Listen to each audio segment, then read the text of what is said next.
ചോറിൻ്റെ കൂടെ കഴിക്കാൻ പറ്റിയ അടിപൊളി ഒരു വേപ്പിലക്കട്ടി അല്ലെങ്കിൽ ചമ്മന്തിപ്പൊടിയാണ് നമ്മൾ ഇന്ന് ഉണ്ടാക്കാൻ പോകുന്നത്. ഒരു തേങ്ങയുടെ പീരയാണ് നമുക്ക് ഇതിനായിട്ട് വേണ്ടത്. അത് നമ്മളിവിടെ ഒരു അടുപ്പത്ത് വെച്ച് ഒരു പാനിൽ അടുപ്പത്ത് വെച്ചിട്ട് നന്നായിട്ട് വറുത്തെടുക്കാൻ പോവുകയാണ്. ഇതിലേക്ക് നമുക്ക് കുറച്ച് വെളിച്ചെണ്ണ കൂടി ആദ്യം ചേർത്ത് കൊടുക്കണം, അല്ലെങ്കിൽ അടിയിലൊക്കെ പിടിക്കാതിരിക്കാൻ വേണ്ടിയിട്ടാണ് അങ്ങനെ ചെയ്യുന്നത്. ഞാനിവിടെ ഒരു പഴയ പാത്രത്തോട് കേട്ടെടുത്തിരിക്കുന്നത്. നമ്മൾ കുറച്ച് കൂടുതൽ വെളിച്ചെണ്ണ കൂടി ഒഴിച്ചു കൊടുത്തിട്ടുണ്ട്. അപ്പോൾ നമ്മുടെ പീര ഈ ഒരു നിറമായിട്ടുണ്ട്. അപ്പോൾ നമുക്കിനി കറിവേപ്പില ഇട്ട് കൊടുക്കാം. അപ്പോൾ ഇതൊരു പിടി കറക്റ്റ് അളവ് പറയാം കേട്ടോ. ഒരു തേങ്ങയാണ് നമ്മൾ എടുത്തത്. ഒരു 2-2.25 പിടി എന്ന് വേണമെങ്കിൽ പറയാം. അത്രയാണ് നമ്മൾ എടുത്തത്. എന്നിട്ട് നമുക്ക് വേഗം ഇളക്കി കൊടുക്കാം. അപ്പം പീര ഒരു ഇളം ബ്രൗൺ നിറം ആകുമ്പോൾ നമ്മൾ കറിവേപ്പില ഇട്ട് കൊടുക്കണം. അതാണ് അതിൻ്റെ കണക്ക് കേട്ടോ.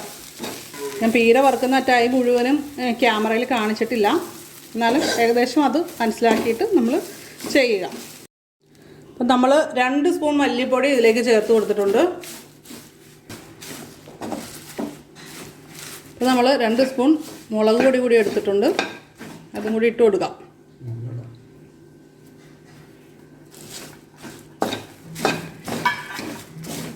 നമുക്കൊരു ഇത്തിരി കൂടി മുളക് പൊടി ഇടാം. ഒരു 2.5 സ്പൂൺ മുളക് പൊടി ആയിക്കോട്ടെ. ഇത് നന്നായിട്ട് മിക്സ് ചെയ്ത് കൊടുക്കാം.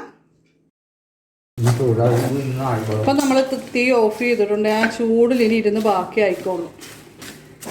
നമ്മൾ തീ ഓഫ് ആക്കി വെച്ചിട്ടുണ്ട്, എന്നാലും ഒന്ന് ഇളക്കി കൊടുക്കണം കുറച്ച് നേരത്തേക്ക്. എന്താ നല്ല മണം വരുന്നുണ്ട്. നമ്മൾ ഉപ്പ് ചേർത്ത് കൊടുത്ത്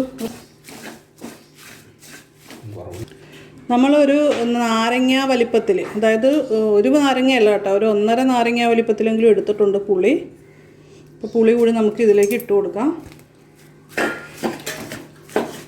1.5 വലിയ നാരങ്ങ വലിപ്പത്തിലാണ് നമ്മൾ പുളി എടുത്തിരിക്കുന്നത്.